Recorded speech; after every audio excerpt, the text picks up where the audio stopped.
Hello, everybody. Pascal here from Neutrality Studies, and today I've got with me again Glenn Deason, a professor of international relations at the University of Southeast Norway. A very good colleague of mine, and I'm very happy to have him back because we want to discuss the Putin-Trump summit. I just earlier was on his channel giving him my perspective, and now he's very kind enough to stick around and give us his perspective. Glenn, welcome back to the channel. Thanks, Pascal. Really glad that we can do this because there's a lot to unpack, right? This is, to me, it's one of these moments when I feel that something is changing. Although maybe the summit will be forgotten in a few years, the way that we also kind of forget that Biden met Putin and so on because everything went down the drains anyhow. But I can't get around the feeling that no, this is different. For the first time, we're seeing a new way in which great powers actually interact with each other, especially after the West pretended for so long that Russia is isolated, the world is against Russia, and now they're still pretending that, oh no, Russia is going to get the feeling that it's being reintegrated, as if though it had ever been like excluded from the world. The Western solipsism is just quite fantastic when it comes to this. How do you interpret the process that we've been seeing over the last 6 months that now culminated in this great power meeting summit in Alaska? Well, I agree with you, though. I think the significance that there's a huge significance behind this, because if you look at the actual format for or the discussions we had about Russian security over the past 35 years, there hasn't been any. Since the 1990s, European security entailed integrating the entire continent, with the exception of the largest country in Europe. So this is, I think, the source of everything. That is, we canceled all agreements for common security based on indivisible security in favor of a hegemonic peace, which manifests itself through NATO expansion. And as many predicted back then, this is what would cause conflicts in the future. It kind of makes sense. It would be easy to explain to a child while the idea of a Cold War military alliance expanding closer and closer to Russian borders and ensuring that it doesn't have a seat at the table in Europe, that this is somehow the recipe for peace and stability. But anyways, what I want to get to was, for more than 20 years, we refused to discuss Russia's seat at the table in Europe. We didn't want to discuss their security concerns.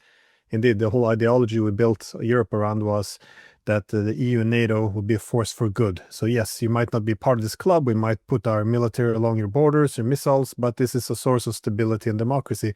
So it didn't make it possible to discuss what Russia wanted. And of course, it took us up to 2014. We could topple the government in Ukraine, but also this is a good for democracy and stability. We had fake solutions from, you can already argue, from 2015 with the Minsk agreement.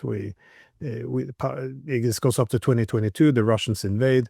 We had 3 years of no diplomacy at all, not talking to the Russians. And if you live in Europe and you try to discuss European security architecture, the European security architecture, Russian security concerns, you'll be crucified. This is almost treason. This is what Russia says. You're repeating Kremlin talking points. So now, the unipolar system has moved to this point where Ukraine was really, the main thing that actually took us now to a hot war. And now that Russia has won this, what we have to discuss is how to resolve the wider problem in Europe. How do we return to some of the things we should have discussed 30 years ago? Again, the principle of indivisible security, stability on the continent, and but we're not. Instead, some people want to dismiss this as, oh, we just make them stop shooting at each other. We have a ceasefire. Once a ceasefire in place, we can push in some European troops and, rebuild Ukraine, and then there will stability again. So they want to go back to the old format of this hegemonic peace, but the Russians won't have anything of it. So, I think this is where we are. We're at this point where we have to be able to identify how we ended up in this conflict in order to assess the possible solutions to actually resolve it. And this isn't going to be done overnight. And as you said, to have the president of Russia and United States meeting on the border in Alaska, even though they're kind of, not kind of, they're fighting almost a direct war now, not even proxy war. It's a huge achievement, but it doesn't mean that an agreement can be whipped out this quickly, because as I always point out, the Ukraine is not the source of tensions between the U.S. and Russia. It's a product. This is a consequence of a broken European security architecture. So if you want to solve Ukraine, you have to solve other issues as well. That is the entire European security architecture. You're going to have to end NATO expansion. If you end NATO expansion, what happens to the transatlantic partnership? Does it lose its whole function? Will the Americans leave Europe? Will they go to Asia? I mean, there's a lot riding on this, which is why people are panicking like crazy in Europe. So no, sorry, that was a very long answer, but I think it's important that people appreciate this is not just a territory swap. We'll give you some of Dnipro in return for Donbass. This is not the only issue. Yeah, and the Russians said so much, right?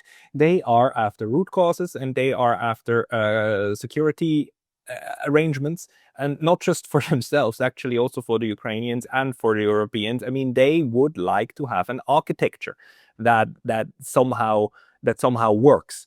And I do hope that this is the first summit that gets us towards an acceptable somehow balance of power on the continent. The fascinating thing, though, is that the way this proxy war, implementation war, this conflict, this outright conflict between the US and Russia, has utterly and completely sidelined Europe. I mean, it has already made Eastern Europe, Ukraine, a battlefield. It is threatening to create an even bigger battlefield. There would be one way of taking this whole thing forward, a bad way forward. But you can see how the Europeans would actually prefer that. They prefer the militaristic approach of just double down harder with all the things that haven't worked so far. What do you make out of this? How do you other than the elite, this elite illusions of the Europeans, how we got to the point where Europe is actively working on making itself a battlefield for two great powers to fight it out? It's a great question, and I think it doesn't really have that many rational answers. Indeed, if you look at the Europeans, the statements from the European leaders in the early 90s, a key concern coming especially from countries like France was there's too much power concentrated in the United States. We need more strong Europe in order to balance some of this hegemonic ambition. So again, restore some balance. But then gradually they kind of began to submit. There's, I guess, many reasons for this.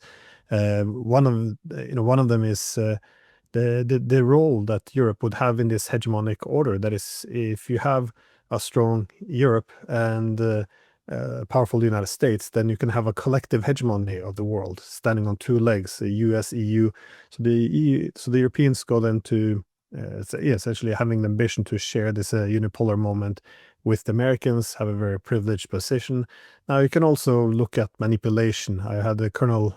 Spoken to Colonel Wilkerson many times. He was the chief of staff to Colin Powell, and he talks about how they were in the White House. They set up this big whiteboards with all the names of the European politicians, and they say, who will do as they're told, who will not do as they're told, and which one do we elevate, who do we push down in order to build the European governments which we want. And interestingly enough, he pointed out that the biggest, the one who will bow to everything we tell them to do is a Norwegian politician, Jens Stoltenberg. Yeah, he's the prime minister, and he ended up as the NATO secretary general. So it is interesting. There's some of this, the American manipulation, but beyond this as well, I think the Europeans kind of transitioned a bit into this. But still, if you go to 2008, there were when the Bush wanted to expand NATO to Ukraine and Georgia, the Europeans were pushing back. They realized, as Merkel said, that this would be interpreted as a declaration of war by Moscow.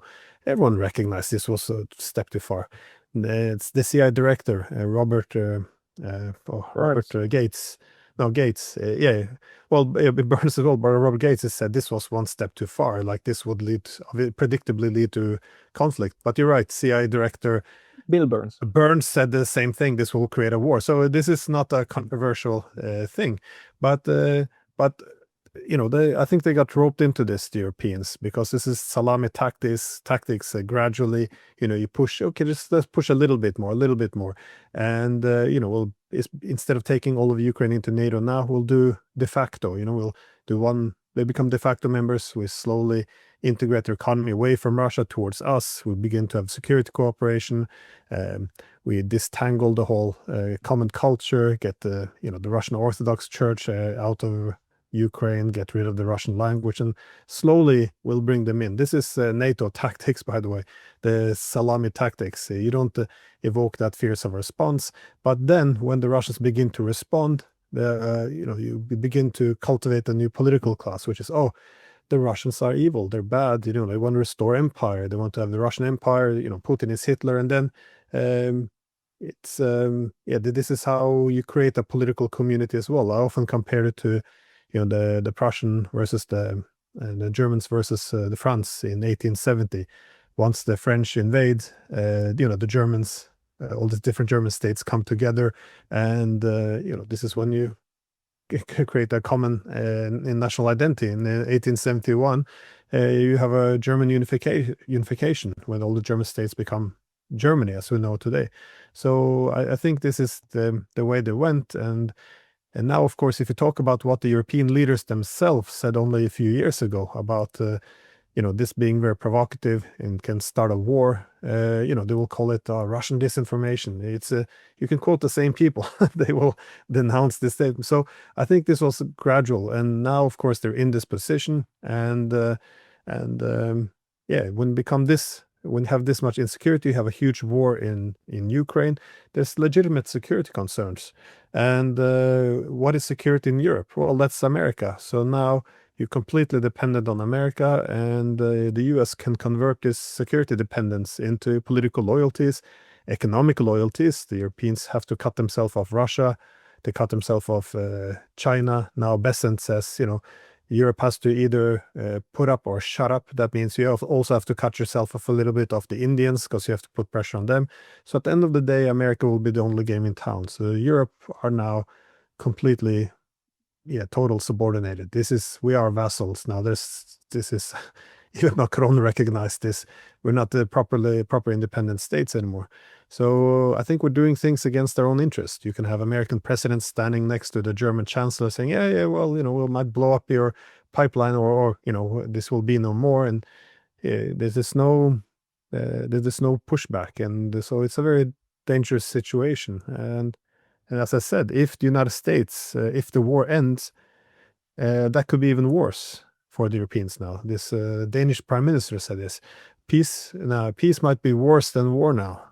She didn't really elaborate that much, just, this will be insecurity across Europe. But what happens if the war ends is Russia will no longer be contained, and the Americans will begin to pull away. So if there's no conflict, there's no balancing of Russia. So it's better to keep the conflict going. Even the German intelligence chief said the same thing. We need to keep the war going for another 5 years to prepare ourselves. The Ukrainians, they hear this, by the way, and they becoming more and more aware that they're being used. But the Europeans really put themselves in a very, very awkward position. And as I began to say earlier, in the unipolar order, the Europeans will be one of the two legs of the collective hegemon. In the multipolar world, what is Europe? It's, the Americans don't want to be there anymore to the same extent. They want to focus on Asia. The Russians don't want anything more to do with them. Economically, they're weakened. Security-wise, of course, they're still living with the consequences now of the NATO expansion. They're going to have more and more fragmentations within. As the economies go south, they're going to have socio-economic disruptions, political instability. Many of the political leadership isn't really legitimate anymore. At least I argue that we have a legitimacy crisis in the political class. The Starmers, Macrons, Merz, they don't have a public support. So this massive crisis coming to Europe, and the only thing they're holding on to is, well, if we just keep this war going, the Americans will stay, the Russians will be contained, maybe something can be worked out in the future. And it's desperation. It's a strategic vacuum. This is why the Europeans have no plans. They don't propose anything. All they say is more of the same. Putin is Hitler, more weapons. The only strategy is to get Trump and make him into Biden 2.0, and this is it. That's not a solution. It's just yeah, a lack of political imagination. And we keep digging a deeper and deeper hole, and yeah, there's no way to get out of this. So I'm extremely pessimistic about Europe and Ukraine, by the way. I think the two big losers in this war will be these two, well, they're not countries, but yeah, Ukraine and Europe. Yeah, and Sorry, again, I have too long answer to your question, but no, I think it's very important to keep that in mind, that the as much as the Europeans try to posture, because like it was quite fantastic last week, wasn't it?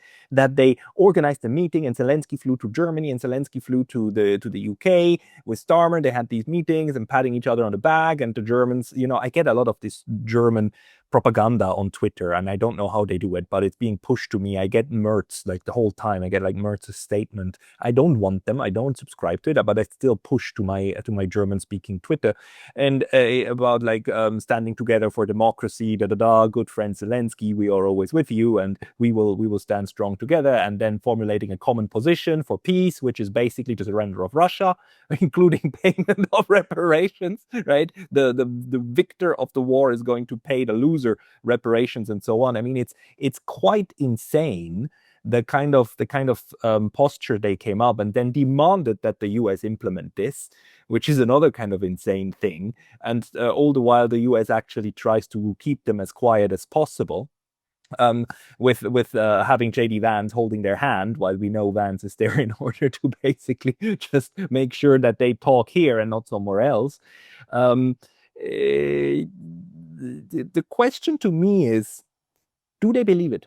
Do you think they believe it? Because if they swallowed their own ideology, if we are in an ideological moment in Europe where this belief system, this world system is internalized, then we will have a very tough time coming out of it.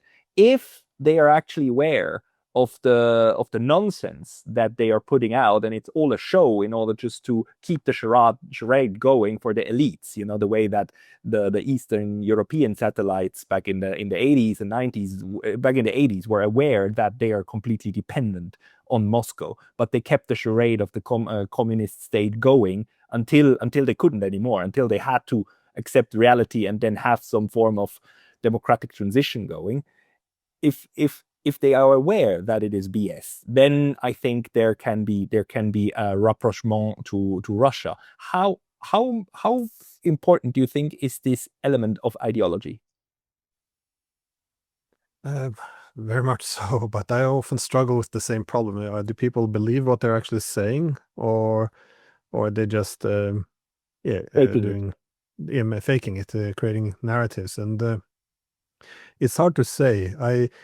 If they just have wrong policies, it would be one thing, wrong ideas, but they need to stifle all dissent and any counter argument. This makes me more suspicious that this is not stupidity, but belligerence. And but I think there's something in human nature, though, that is, we often assume that human beings are very rational, but really they're not. We are, group animal. We tend to adjust to the group. I mean, it makes sense if you're in Switzerland, Japan, England. There tends to be national consensus forming. We do this often naturally. We adjust to the group, and I think for the past, well, not just the past 3 years, not even the past 11 years, but for for a very, very long time, we've been fed the same idea that we are fighting for something good, for either civilization, liberal democracy. The Russians are only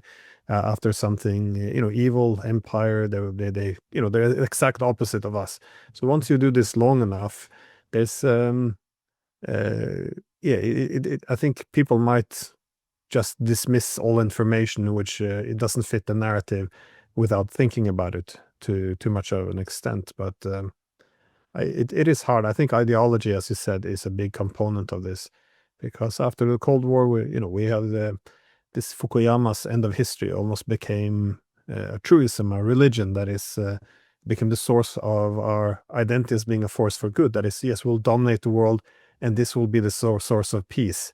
Essentially end the Westphalian international anarchy. It will be one central power, but we'll use it to elevate liberal values and democracy, and this will be peace. Anyone who opposes this, no matter how bad or what evil things the United States or NATO might do, it's nothing in comparison. This is the foundation of stability. So, and now, of course, this falling apart, I think people are willing to say anything to prevent it. And so I think now the whole rug below the feet of the Europeans has been pulled away, and you see if you listen to the Europeans and they look what they say, what they want of a peace agreement. Not only do they say they want 500 billion to a trillion in reparation, Russia has to walk, get out, give everything back. Ukraine should be allowed to join NATO. So essentially, they want Russia's victory to be translated into full capitulation, which makes no sense. But you also hear they say, in any peace agreement, the sanction has to be maintained against Russia. Zelensky says the same. Whatever peace agreement, we can't give up on the punishment. So that's not peace. This is just, let's take away the leverage of the Russians and let's continue to hammer them. So this will be temporary. So I don't know. I don't, of all places in the world, I can understand many things. I can understand why Iran might want a nuclear weapon. I can understand why the Russians felt it was necessary to invade. I might not agree with any of these things, but I can understand it. But the European policies these days, it's just, for me, it is completely irrational. It doesn't make any sense, simply because what the same people said a few years ago is now Russian propaganda. So it's very frustrating, and I can tell you personal experience being academic in Europe now, it's ridiculous. You can only repeat what your government say about war. I mean, other areas, democracy is not dead, but on the security issue, on foreign policy, there is no dissent permitted anymore. Either you repeat it or you're essentially speaking on behalf of the enemy. You're being attacked quite a lot, aren't you? Like also for on the political level, because you were also running for parliament and so on. Like the level of abuse toward you is quite high these days as being a Russian apologist, right? Oh yeah, well, I dropped out of politics because it's not possible. Because I found out that you're not allowed to discuss your opponents, so all you can do is talk in these slogans, and otherwise they go after you. But no, actually, I had a weird experience. It was 2-3 days ago. Um, uh, because we have elections soon, and I couldn't get off the parliament list. I tried, but it's not possible. They changed the laws for some reason. So they came for one last go after me, and they went. They actually wrote an article, which went across all the major papers, which was they looked at a conference I was in April of 2024. It was the 300th anniversary of Immanuel Kant. It was a philosophy conference. I posted my speech and everything. I just talk about the individualism, the possibility for the durability of secular morality. This is this kind of things, which you would at a philosophy conference for 300 year, because this was his hometown, Kaliningrad. Anyways, long story short, yeah, today Kaliningrad, yeah, the Russian. It was Königsberg, but now this is like the adopted son of Russia. It's quite fascinating. You go there, was like a nerd fest, just poster of Kant everywhere, and this is all we spoke about. And then, anyways, now suddenly a year and a half after, they made up in their minds that, because they had a list of people, foreign guests invited, and they said, well, this is a list now of foreign agents. So so suddenly I'm an influence of influence operation, because they listed in some of their documents that we'd like to have closer form closer ties with Western academics and all. Now they're seeking, so this is interpreted as a hybrid war now. But this is the point of all conferences, isn't it? And then, yeah, so me talking about liberalism and Kant suddenly made me an agent of Russia. And you have, it's just, I don't want to go on about this. It's just, it shows But how fanatic and radical it's become. And this is what happens. There's no discussion. If you say put forth, well, actually, NATO expansion provokes security concerns in Russia. They see it as an existential threat. You don't have to agree. But the only answer can't be, well, that makes you a Putinist, an agent of Russia. It's so absurd, but this is where we are, at least. it is. And, on the one hand, we need to point that out on podcasts like these in order to also explain it to our friends in Africa, our friends in Asia and Latin America, the places that are not ideologically captured, just to make sure that they understand Europe is ideologically captured and, in a sense, captured itself. Yes, influenced by the US. Yes, of course, NED and USAID and the NGOs and so on. Yes, all of that is there. But this has led to a point where the societies in Europe are so engulfed in this one-sided, stupid narrative that it's really questionable whether we're able to escape that again. Historically speaking, societies come out of it again. Like the Soviets at some point snapped out of Stalinism, the Chinese at some point snapped out of Maoism, and Deng Xiaoping came and reforms and so on, right? While not breaking with the past completely. Historically speaking, you get out of it, but it will take a very, very long time. My question then in regards to the summit is, do you think this will help? Or do rather more damage to this ideological nonsense of Europe, that they're forced to look at it, right? They're forced to look at the US president having a discussion with the Russian president, and actually also even listen a little bit to the Russian president. I guess that's the biggest crime, actually, that Tucker Carlson committed, that he interviewed Vladimir Putin, and Vladimir Putin was listened to in the West. And now we have these diplomatic tools in which the Europeans are forced to reckon with the fact that something has changed. How do you think is this element influencing now European decision making? Well, I think it can both be some positive and negative. The negative is that there has to be a counter reaction. That is, whenever something, if there's some efforts to humanize the opponent, make them seem rational, which you kind of have to address the rational demands if you're negotiating, there will be a counter reaction where you feel, well, we can't normalize this now. In the next few days, we're going to have every media headline being about how evil Russia is, to try to make up for the conference, the summit. But overall, I think it can be helpful, because if you want peace, there has to be some change in the narrative, because once you go to war, like we did against Russia, you have to always present everything as good versus evil, because in this instance you can't negotiate. You only have peace. That's appeasement. You only have peace when you defeat the opponent.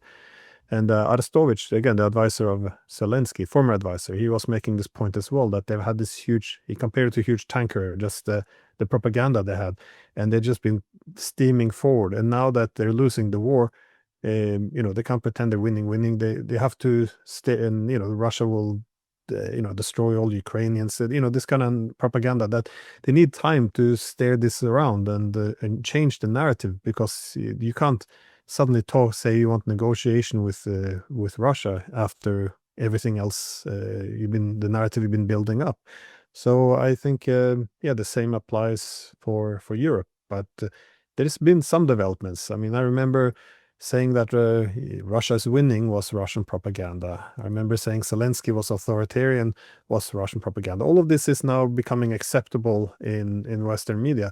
High casualty rates in Ukraine is not still, they still want to pretend as if Russia is higher. But the abduction of all these Ukrainians off the streets to send them into the trenches without proper training, this is also now acceptable. And also seen some news articles, for example, in Politico, where they say, well, listen, maybe you can take NATO expansion off the table if they can join the EU. And that's a reasonable argument to make. But then you have to recognize, if you want to make this look for a solution, you have to recognize that NATO is the source of this problem. So now they apparently soon will be allowed to discuss that possibly, yes, expanding NATO towards Russia, which the Russians been saying for the past 35 years, is unacceptable. That this, we can be allowed to discuss this as well. So, step by step, I do think that having this kind of diplomacy, we actually are allowed to talk to the opponent, that this is positive. This is, I mean, people don't realize how radical this has been. 3.5 years, the EU has refused to even talk to Russia. They don't want to sit down with the Russians. As the foreign policy chief Kaja Kallas says, Putin is a war criminal. Why would we talk to a war criminal? And, this has become mainstream. I had people put comments on my social media, like military leaders or leaders, at least, military leaders who are ambassadors and all or stationed in NATO, saying, well, what do you mean diplomacy? You can't talk to Russia. They're the aggressors. Like, well, of course, how can you say these things and this become normalized? So I think that all of this helps to again talk to the opponent, realize, these are actual countries with national security interest. We don't have to agree with everything they're saying, but we do have to take it into account if we want peace. So everything has a purpose, and I think overall, I think this also not that much was probably achieved, but this is a good start of a long political process, and where we, again, after 35 years, begin to speak about the security concerns of our opponents. It's going to be a very long path, but at least this is an important step, though. Last question and big picture. We still don't have a proper name for the thing, the time period we used to call the post-Cold War. Everything after 1991. Somehow it feels to me that in 2022 that post-Cold War ended, but we still. What do you call it? How do you conceptualize the time between 1991 and 2022 now? Yeah, that's a good question. I also hate these concepts like post-Cold War because it doesn't encapsulate anything. It just tells you what's no longer here. It's like a post-war era. It's like, okay, well, it's not the Cold War anymore. It's post-Cold War, but you have to define what this era was known for. It could be, and I think the era of, we can call it, I think I usually lean on the unipolar moment. Because this is what Krauthammer and others defined it as, essentially a very unique period in history where, because, since 1648 we had the Westphalian system, we recognized there couldn't be one dominant state in Europe. So instead we created a security system based on the sovereign state, but with a balance of power. And in this balance of power, the whole point is to make sure one side doesn't seek to dominate. But this isn't all have to be confrontational all the time. It also includes having to recognize the security concern of others in order to mitigate it. Now, this being said, I think after the Cold War, the Americans, they said very openly, we're in a very unique position now. For the first time, there's only one real center of power in the world, the United States. Immense amount of power concentrated in the US. Why would you go back to a Westphalian system with possible great power politics, with again, the international anarchy is what we call it when there's not one center of power, where you have the security competition creating tensions? What if the United States would dominate? And indeed, hegemony, and this is one of the reasons why the Europeans like the US hegemon, is they always functioned as a pacifier in in Europe. That the French, the Germans don't necessarily strive for leadership if the US is dominant, and I think this was the main goal. You have one center of power. There's no great power rivalry, and that one center of power will try to transcend power politics by spreading liberal democratic values. So I think this was the post-Cold War, post-Cold War system, which I think again makes more sense to call it the unipolar moment or liberal hegemony, given that they had this heavy ideological component to it. But again, I can see why people would argue for it, why they would fall for it, why this Francis Fukuyama end of history thing was so appealing, because this was the whole mood of the, if you remember from the early 90s to throughout the 2000s, this is kind of what drove optimism.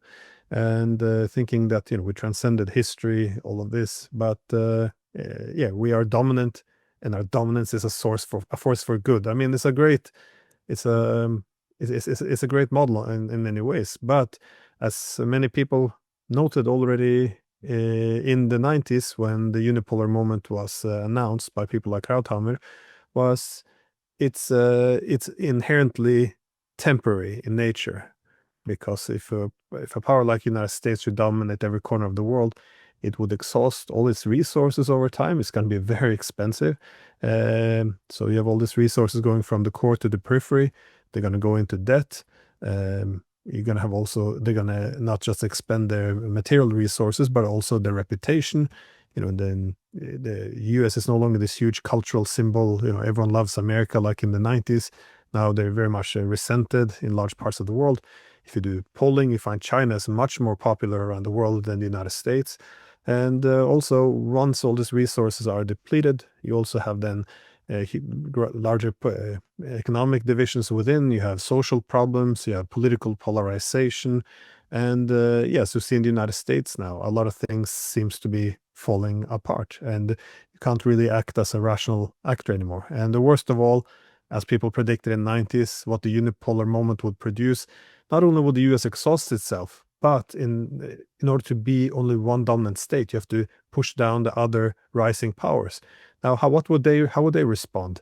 Russia, China, India, Brazil, all these countries who see themselves as regional leaders, how would they want to live under a unipolar system? Well, they would likely seek to collectively balance the US, especially countries like Russia and China, because the US would still have to lean on the alliance systems, such as NATO, in order to divide the world into obedient allies versus a weakened opponent. So over time, this would all come together in the form of BRICS system, and they would begin to decouple from the American-led economic system.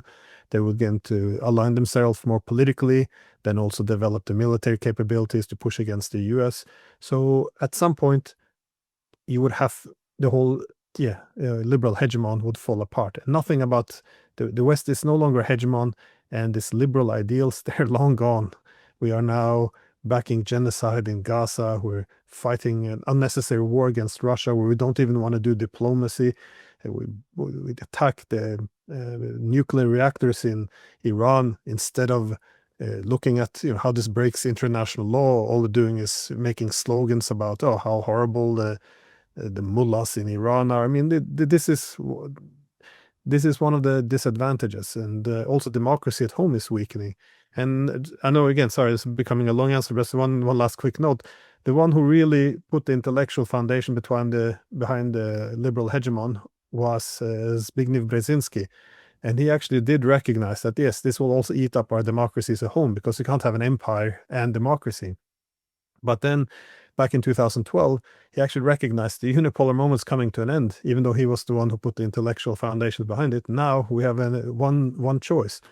Do we try to transition into a multipolar system where we are the first among equals, or do we try to hold on to the unipolar moment a little bit longer, push back against everyone? But then we'll see a multipolar order nonetheless emerge, and this time in opposition to the United States. So he said, maybe we should go for the first one.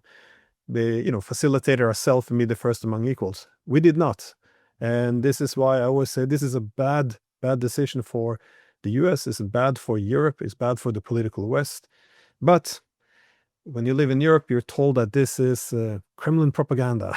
This is, who's paying for your plane tickets? Where are your loyalties? This is, there's nothing that can be done. I think we have a problem in rationality as well. So again, sorry for my very long answer. No, and just for everybody who's listening, the Kremlin is actually pretty bad at paying. I mean, I'm still waiting for the first check. Where's my paycheck? Yeah, I know. Where's the goddamn paycheck? Anyhow, Glenn Deason, anyone who wants to follow you, they should go to subscribe to your YouTube channel, which is fantastic. They should subscribe to your Substack and to your Twitter, where you are very active. I'm a great fan and I admire your work. Glenn Deason, thank you very much for your time today. Thanks, Pascal.